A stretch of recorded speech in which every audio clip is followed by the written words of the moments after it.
American conservative political commentator George Will is calling for Americans to vote against Republicans in November.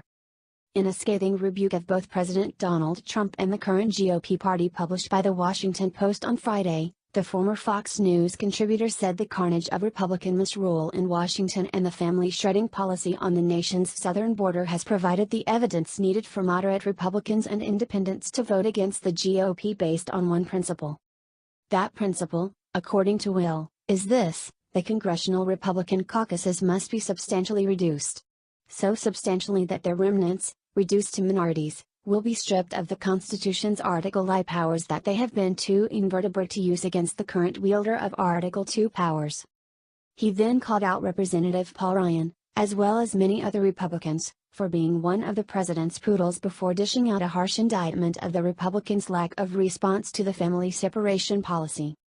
The Republican-controlled Congress, which waited for Trump to undo by unilateral decree the border folly they could have prevented by actually legislating, is an advertisement for the unimportance of Republican control, Will wrote. Trump attracts, and is attracted to, louts, and Will noted, in today's GOP, which is the president's plaything, he is the mainstream. Echoing some of the same points made by Mediate's John Ziegler last week, Will concluded with this: so, to vote against his party's cowering congressional caucuses is to affirm the nation's honor while quarantining him. A Democratic-controlled Congress would be a basket of deplorables, but there would be enough Republicans to gum up the Senate's machinery, keeping the institution as peripheral as it has been under their control and asphyxiating mischief from a Democratic House.